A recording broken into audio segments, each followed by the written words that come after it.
I'm Tanner Thorson, and this is The Skinny. From the Fatheadz Eyewear Studios in Speedway, Indiana, this is The Skinny, brought to you by Toyota, Rhino Classifieds, General Tire, and Dream Giveaway. This segment of The Skinny is brought to you by Toyota. Welcome to The Skinny. We have a very special guest that will join us here today. Ken Stout, Rico Elmore back on the set. Welcome back, my friend. I know you had a busy week at the Chili Bowl. I did. It was highly intoxicating. I mean, it was unbelievable. Infectious, if you will. So the guest that we will have on here today is an extremely talented race car driver and has been proving that for a number of years. If you're in the open wheel ranks, meaning sprint cars, midgets, you certainly are very familiar with his name, but he might be one of the most successful drivers you've never heard of if you're not in those ranks. His name's Tanner Thorson, originally out of Nevada, but now in the Oklahoma area, driving for Reinbold Underwood Motorsports this past week in a Spike with a Stanton, and put that Stanton on top of the box, and that beautiful golden driller sitting right alongside. For 36 years, they've been competing at the Chili Bowl, and he became the 22nd different winner at the Chili Bowl. It is not an easy task by any stretch of the imagination. And Tanner, man, oh man, you've been close. You've been close a number of times, and certainly had everything that you needed, I think, to win it, but just couldn't get there. And you were a proof to the point of how difficult it is to win that race. Yeah, definitely, man. Thanks for having me on, first of all. And yeah, it was difficult over the years. I've had great cars and good owners over the years, but nothing tops this year. Car wise, car owner, team, everybody affiliated with my race car is why it was possible. So it was a good year. Last year was my best year of trying, right? I ran third, and I knew we had more in the tank, just kind of used my race car up at the start to middle of last year's race, and just knew I needed to be up front at the start of this one. Yeah, you talk about last year. I would even go back to 2017, 2018. Both of those years, you came from the soup, man. You came from the C to finish fourth. Extremely impressive run. And then, as you talked about last year in 21, actually 2015 and 2021, you came out of the B, finished fourth in 2015, and then, as you talked about, finished third in 2021 behind Justin Grant, behind Kyle Larson, and you're watching those guys. What's going through your brain? I mean, are you thinking, like, what does it take to finally beat these guys? Yeah, I've beat Larson, beat Grant before in years past, and racing outdoors, and I knew they were going to both have really good cars, just based off their prelim nights, and it was just a matter of kind of being there at the end. I knew right before I got behind them, that my car was kind of used up just based off tires, and I could feel that my tires were getting lower on air under those last few yellows, and it was just a matter of having the car. The only way I was going to really capitalize last year was based off of them two wrecking each other, and it came pretty damn close. So, and I almost obviously got in the wreck as well, but my car was just used up last year. It was bent from my prelim night when I flipped in the heat race, and I was just kind of going off of ride heights and not really blocks, to set it up. So it was beat up, and but we made the best of it. Yeah, unbelievable. I stopped by your pit on the way out. I was beat up myself by then, so I had to exit. Couldn't keep up couldn't keep up anymore. So, but now, man, congratulations. I mean, we've been doing this a long time, and of course, Stout was part of the original, HBO pay-per-view. What, 10 years ago? Is that what we just 2008. Said? Yeah, 2008, and we've been going there a long time. We've watched a lot of people run through that place and get ran over by that place, literally. And for you to be able to pull it off, I mean, it was awesome to see, because friends with a lot of the guys out there, Larson, Bell, Grant, all those guys, known them all for a long time, but it was fun to see somebody else put it together, and it was one of those things where, uh, you know, Monday night you don't have any idea who's going to be where, and so we I mean, I would like, I guess I'd like to see the odds, you know, the Vegas odds, what that would look like, because I bet there's some dark horses there that that come through that you just don't even think would be there. Yeah, and actually on Monday night I was doing my prep work Monday, Tuesday. You know, we're listening to Flo and watching all the races, and as I was doing my stats on you, I looked at that and I was like, man, he's due. Like you were my pick on Monday night. If I had to pick a driver on Monday night, you were my pick, and the next one was going to be Justin Grant. I just figured you were due. I mean, and looking at what you had done and run through the soup, and I mean, a three-time National Midget Driver of the Year, you know, 2016 USAC National Midget Champion. I mean, you're a dude that not only can you get it done, but you've proven that you've been doing it for many, many years, so it's not by happen chance, you know? And then I thought it was super cool what Rico said after the end of the race. They were interviewing Rico, and he said, it's really cool that Tanner Thorson won this thing because he's not just a driver. He's a guy that owns a team. He's a guy that works on the race car, builds the race car, drives the race car. I mean, he takes care of everything. So it's really cool to see somebody that's hands-on come out here and secure the deal. Yeah, I wish I owned the team, but I Well, I I know couldn't this team ask for you don't, but you know what he meant. yeah. Yeah.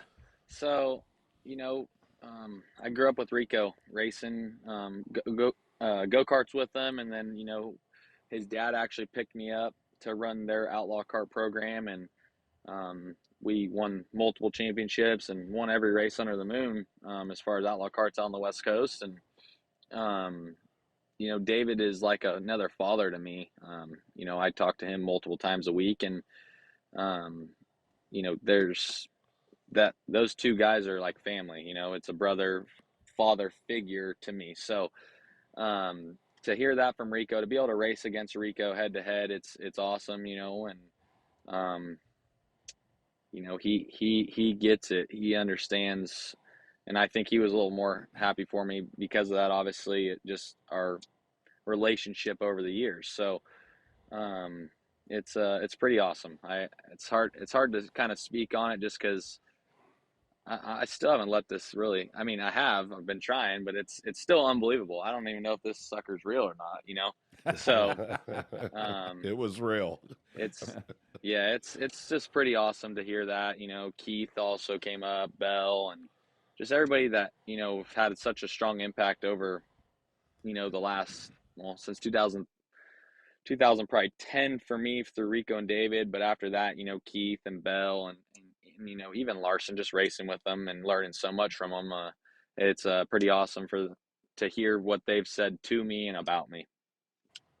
So a quick question to you, because you said you could feel the tire getting soft a little bit later in the race, and I don't know if that you were referring to this year, if you were referring to 21, but what happens there? What's the dynamics that the pressure would be going low later on in a race like that? So I was kind of referring to 21, but even this year, I could kind of feel it.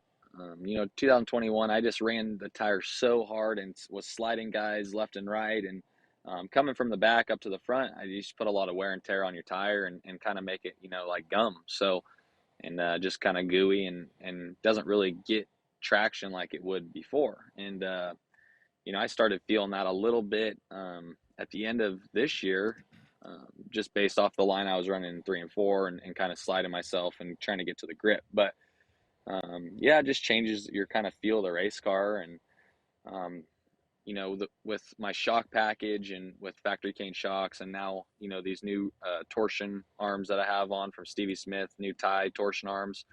I have a lot of feel in my race car, and I don't know if it's just me kind of learning about my race car and knowing about my race car or whatnot, but I sure know like shocks and rear torsion arms and even my front springs with Draco, the Purple Spring Company. Um, I have a lot of feel in my race car, so I can kind of tell when something's going away or getting better. So just kind of you got to change your driving style up a little bit, and as those tire pressures were going down, you try to keep them warmed up to keep air in them, but you don't want to warm up too much under the yellow because you don't want them to, get gummy again. So it's kind of a weird sensation, right? It's just a different deal that you kind of have to take your best judgment on and go for it. Talk to me about the dampers on that thing, the shocks on that thing. Is that something? Do you revalve those yourself? I'm clearly you have a shock dyno. You're going to make sure everything matches. But if you get to a place like that and you're not happy with it, I know you have a lot of experience there at the Chili Bowl, so you probably show up with those things right in the window. But is it something that do you ever take those things apart and revalve them when you're at an event? I don't. Willie Kane with Factor Kane shocks and Cole Kane, they've got me set up pretty good. If I don't like a shock, I got a couple in the trailer that I can switch to go back to baseline and make sure it's not the shocks and make sure it's a car or vice versa. So yeah, we've definitely had times, throughout the year where I send shocks back next day 'em and up to Washington and they next day I'm right back just to keep me, satisfied with what we got going. So um, Willie Kane and Cole, they're probably the two biggest supporters of my race car and my team. They want nothing but the best for me, and they go above and beyond with anything dumb or stupid I want to try if they think it's dumb, just so I have a feel that I want. So um, I don't necessarily take them apart. I have changed shafts and bodies on them before in a nick of time, just because we don't have time the next day and back and forth. But um, Willie's so smart with the shock game, and I know what I want to feel, and I got my numbers, and he's got his numbers, and we got a good game plan around it. Great experience for sure. Hey, we're going to take a quick break here. We have the 2022 Chili Bowl Nationals winner with us here today on the Skinny, Tanner Thorson. Stick with us. We'll be right back in just a moment. This segment of The Skinny has been brought to you by General Tire. It's more than just a slogan. Anywhere is possible with General Tire. General Tire's Grabber X3 mud-terrain tire offers aggressive styling and is engineered for durability with innovative performance features that are ready to carry you through extreme mud, dirt, and rock-covered terrain. For extreme traction that's ready for anything and rugged styling to match, look no further than the Grabber X3. Make your anywhere possible by visiting GeneralTire.com today.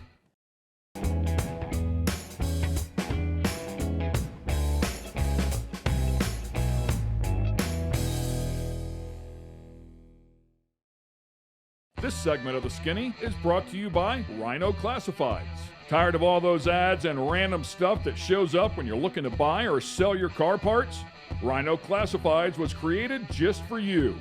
Welcome to a streamlined buying and selling app created by racers for racers and race fans. Modified cars, classic cars, race cars, that special big block you need, the trailer to move your baby around the country in.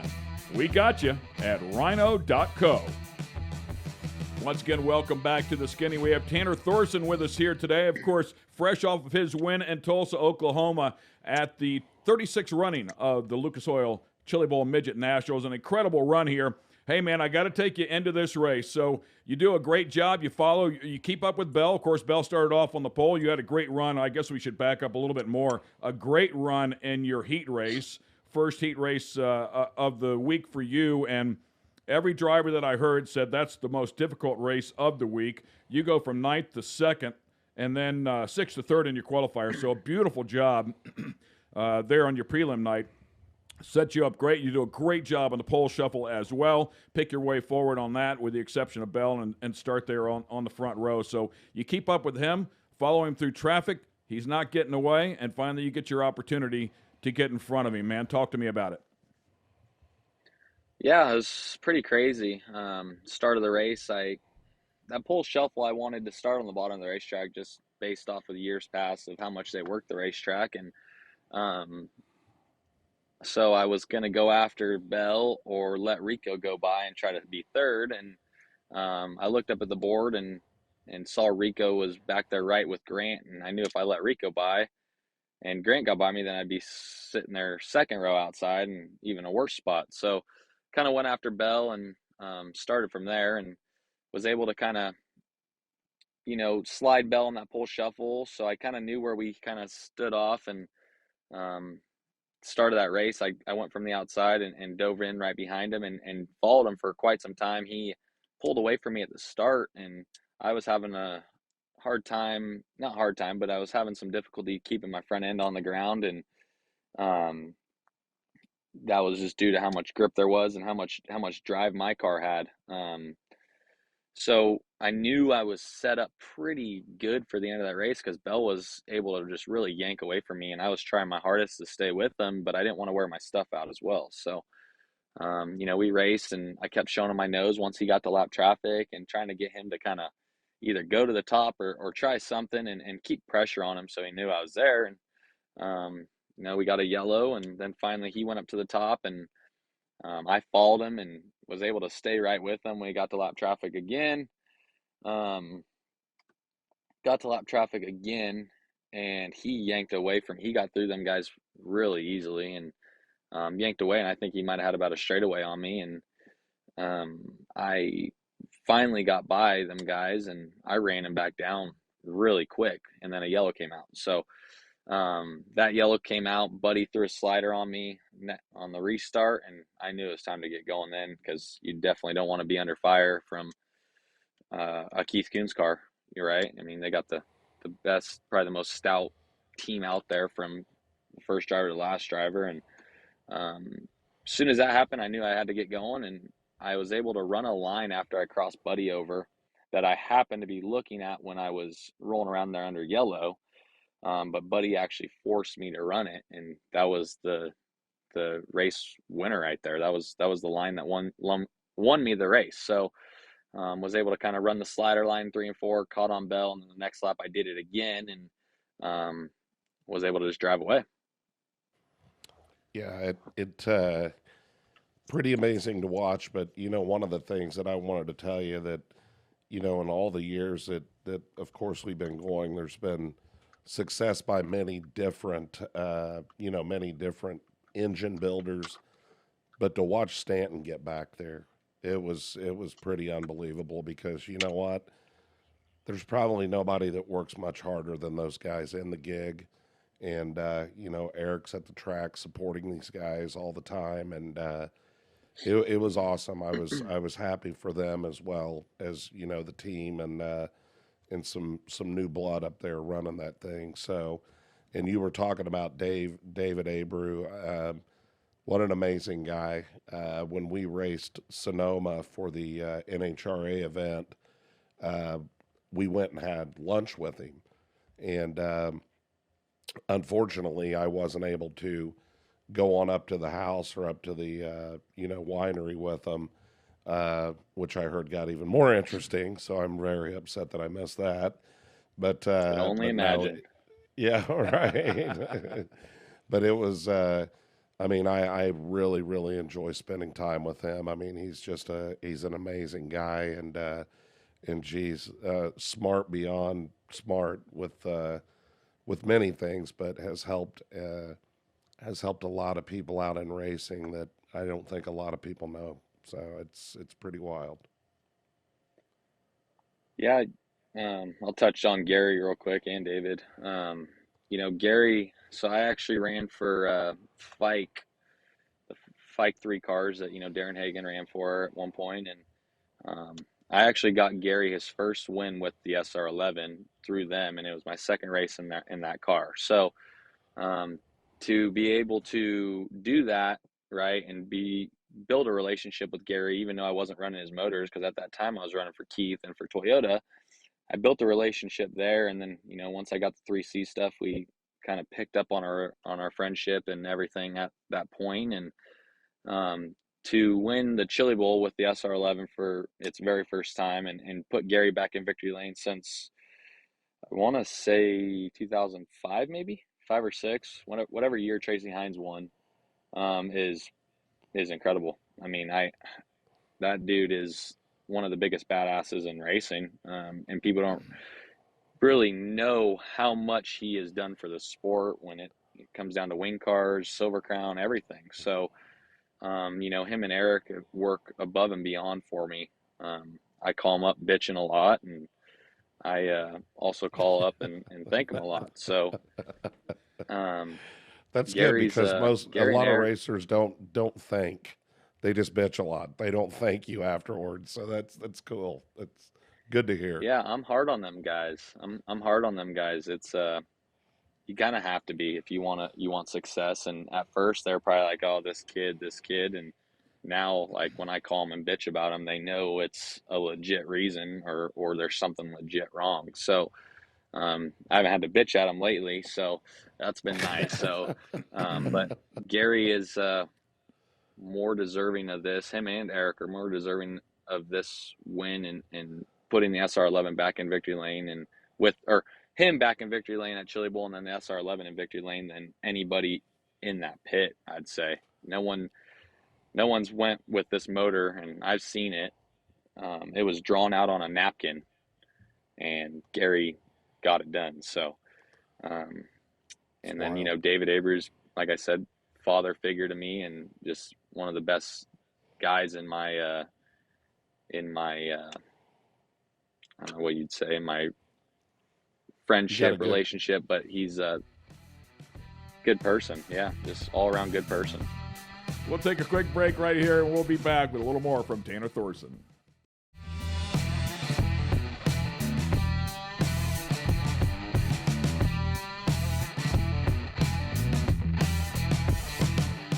This segment of The Skinny is brought to you by Toyota. Once again, welcome back to The Skinny. We have the winner from the 36th running of the Lucas Oil Chili Bowl Nationals on with us, Tanner Thorson, an incredible run. And we were kind of talking our way through that race. I want to finish that subject up because with 6 to go, you guys were in the thick of traffic. You had Brady Bacon, and I believe it was Shane Golobic, if I'm not mistaken, right there in front of you guys. And suddenly Bell came from nowhere, slid you, took the lead. Right about then, Brady Bacon and Golobic get together. Brady Bacon goes to the second story, slams that thing on the ground. You did hit Golobic, and I was curious, man, is he going to have a right rear flat or something? Because you hit him enough to move the car, and somehow Bell slid through. But talk me through that little scenario. Yeah, just everybody racing as hard as they can, right? I mean, we got, there's 390 cars or something, and those were the fastest 24 cars out there. So,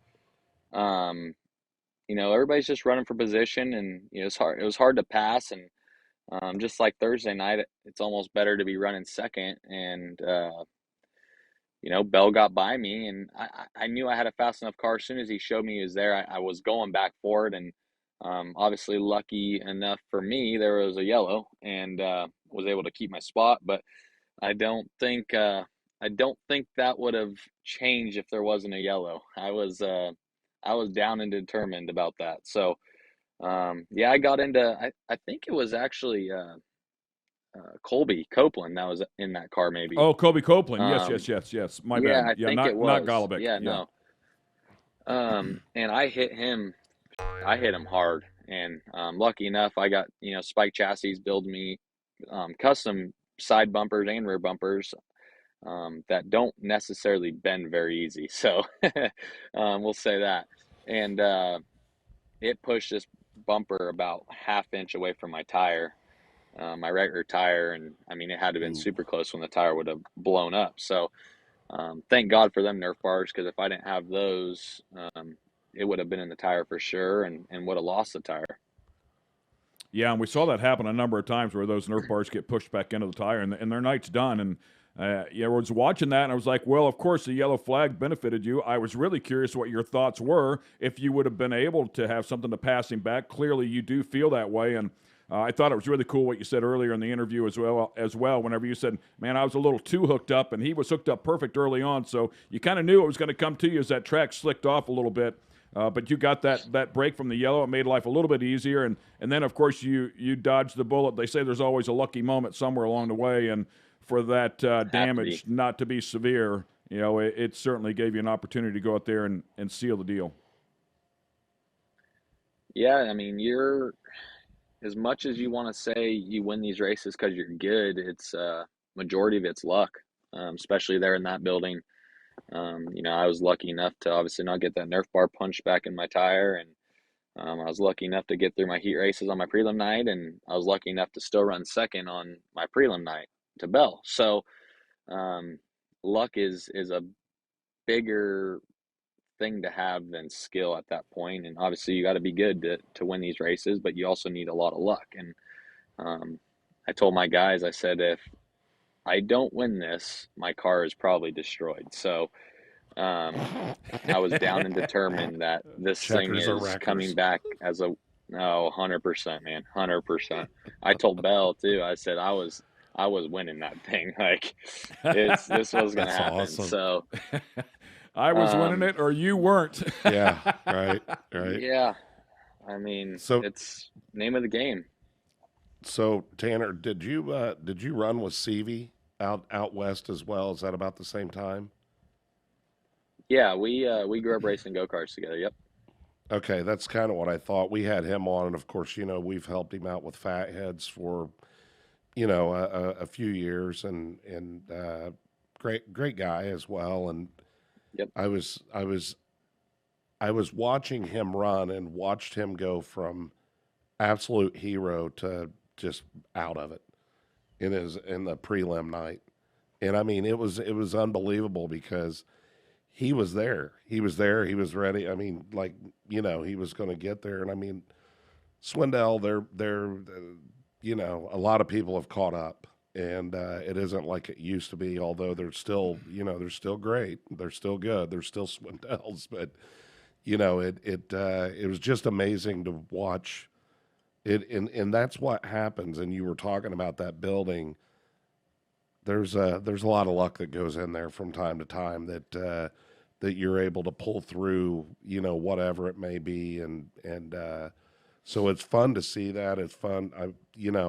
Kaylee Bryson making it in. I was very impressed. I mean, she was not going to be denied. I mean, did you get to see her run that part stout? Oh yeah. Yeah, I mean, just unbelievable. But yeah, all the guys from Toyota that were there, and I've had a long relationship with those guys, and they couldn't say enough great things about Tanner winning. And yeah, we came up one short, but you know what? It was okay. We came up short too, so it was pretty cool to hear that. I think it was kind of the theme. The theme of the week is what I felt was, it seemed like we always had the dominant players on their prelim nights. McIntosh had two working. I think Larson had, God, what do you have? I think he had four working, and maybe it's five consecutive now. For sure, Rico, five consecutive now. Bell, seven consecutive prelim wins. But every one of those drivers were put to the test. I mean, McIntosh, got beat as Carrick jumped in there. Larson got beat. And Rico nearly got beat when Chase Randall passed him down on the bottom and then decided to go to the top. I think if he stays on the bottom, man, he gives Rico everything he can handle. And then, of course, you're all over Bell. So I felt like the entire field, where some of those cars had been dominant in the past years, they're not dominant anymore. All of you guys are really, really close. Yeah, I just think it's the times change, right? And I mean, I've been fortunate to be fast for several years there, being different cars and being with Keith as well. So I think times come, and you mentioned that, like, what do you say, Kevin or the Swindells? People have caught up, and I'd just be curious to see. And I've said this to him: is where would they stand if Kevin was still racing it? Yeah. That's Yeah. always been my question, because Oh that yeah. car is fast and Logan shows it, but that car is also built for Kevin. So what would Kevin be doing? I think Kevin would all be giving us fits, no doubt, if not waxing our asses. So um, yeah, it's crazy to see the times just from when I started racing in 2013 to now, of where everybody's at and where they stand and how they go throughout a year. I never really paid attention to that um, over the years, but the last couple of years, I've really paid attention just to how fast one team goes, and then they kind of slow down and they fade off, and then they get back at it, and it's been kind of my goal to just stay consistent, as much as I can throughout the years. Hey, man, I'm going to ask you to reflect back here one more time as we get closer to the end of this show. 2019, you finished 10th at the Chili Bowl, and then about a month and a half later or so, you were in a nasty wreck, cracked sternum, broken ribs, punctured lung. You were in a bad way, dude. It was a tough moment for you, and you did what Tanner Thorson does. I mean, I think everybody, all of your friends, all your colleagues, everybody that has watched you through your career understands that you're a badass, dude. You're a scrapper, and that's what it is. And 3 months later, you won your first race after that incident. Talk me through that time, man. How hard was it for you? Difficult. I mean, I didn't know if I was going to be able to race again, or at least be able to race to the level I was at. I sat in that damn hospital bed, and just like doctors do, they tell you, you can't do this, you can't do that, and it's going to be 9 months, and blah blah blah blah blah. And um, I feel like I've always been kind of a go-getter, and um, always been kind of told no, and still done it to a certain extent. Um, but it was a hard time. I definitely changed my outlook on a lot of things. I feel like made me a better person, and kind of built my end goal up even higher, just based off of how fast I got back, and my success after that. So um, I definitely you know took a big look at what I was doing in my life, and it changed me for the better. Yeah, an incredible time. I mean, and of course, we were all afraid for you, and we were all wondering the same thing. But to come back as quickly as you did and put that thing back on top of the box again was, I think, it was a relief to everybody. And then, of course, to see you proceed the way you have up into, this past Saturday night, it's quite an effort, man. And Rico said it. I think everybody was really happy with the outcome. I mean, from the chassis builder to the engine builder, and sentimentally to you, to watch you race as hard as you've raced for so long. And listen, man, I mean, there's a lot of luck inside of that building, but when the same people keep winning all the time, they make a lot of their luck. I mean, you guys are incredibly talented, and your 2013 National Midget Rookie of the Year. You talked about starting off in 2013, and to do everything you've done along the way, that's far from luck. That's a lot of preparation. That's a lot of hard work, and it's a massive amount of skill that you have. Just comes down to dedication to the sport, I feel like. And when I was given opportunity, I had to strike on it, and if I wanted to race cars for a living, I had to make it work. So before I was racing for Keith, I was sitting back in Nevada racing go-karts in California every weekend. And my mom worked at the sheriff's office, and I thought that was kind of going to be my route on what I was going to do in life. I didn't even know what midget racing was, except for I knew Rico was going back and forth, and I knew a little bit about Chili Bowl, and I started going to Chili Bowl in 2011, I think, with David Abreu. And I thought I was going to be a police officer. That was kind of my goal in life. And once I went midget racing and realized like this was a job, I felt like I just strapped down and went for it. And my crew chief that I met with in 2015, Lee Lindgren, he kept telling me I was a student of the sport back when I was working with him in 15, and then back in 18 again. And I feel like I've definitely like taken that and built off that. It's something that like I want to be the best. I want to be one of the best and one of the top guys in this sport, whether it's midget, non-wing, or wing cars or whatever. So, and at that point, you just kind of have to have dedication and do your best at everything you do. So tell us what's your plans for 22. That was my question earlier, and I think we got broke. So what's your plans?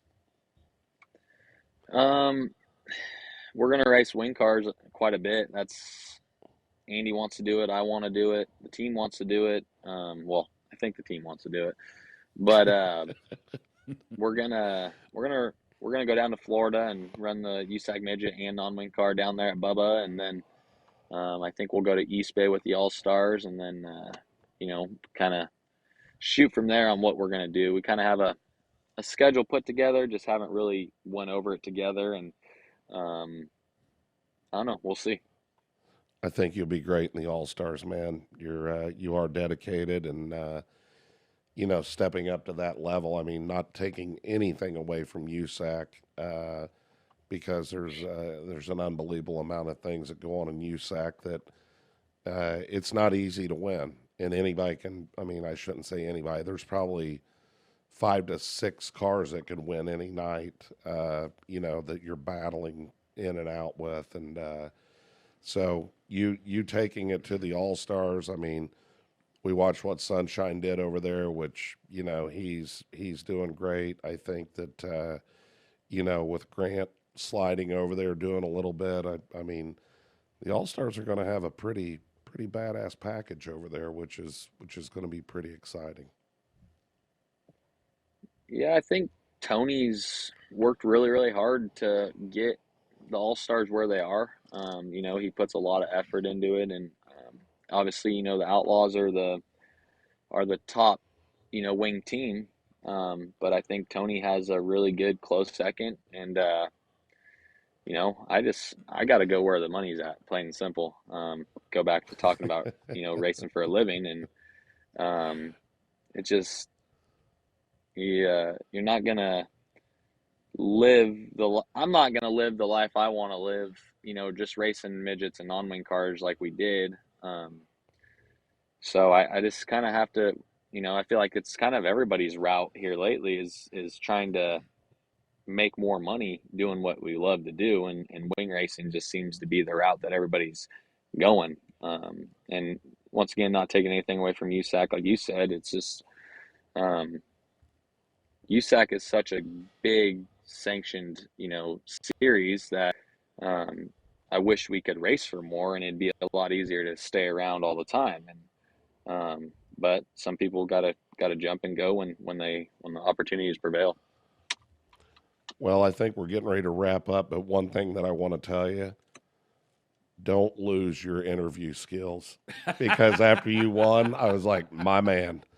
I was like, I clearly didn't. I mean, I knew who you were, and I've watched you race a lot, and I love it. I mean, that is the most fun when you see somebody come out and they're that energized and I mean, just ready to rip, and lay it all. I was about to pass out.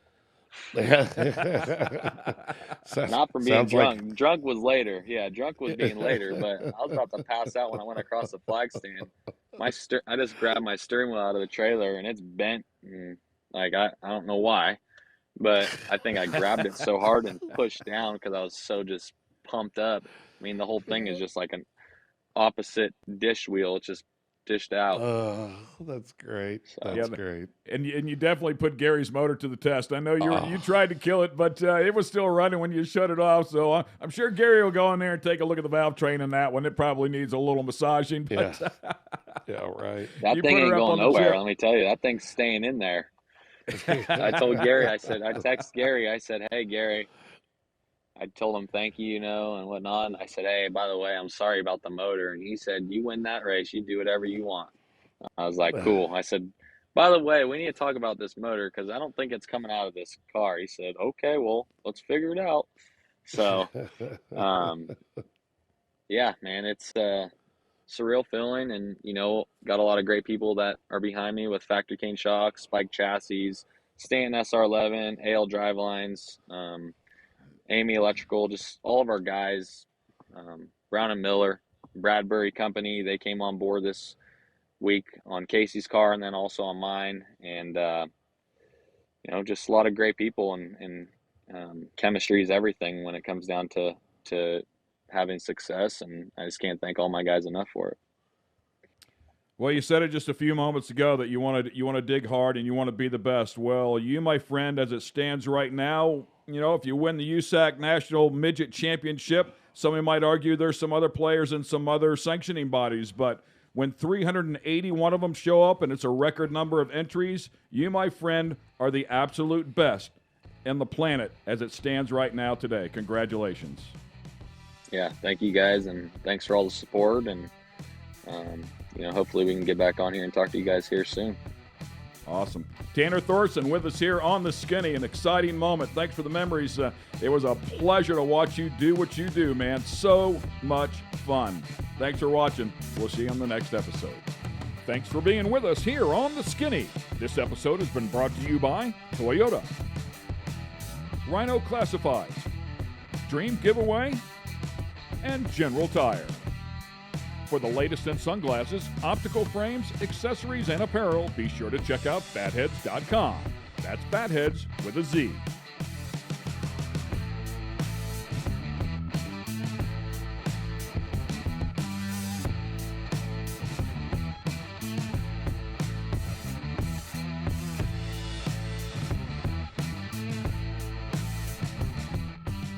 Production facilities provided by Fatheadz Eyewear Studios. All rights reserved.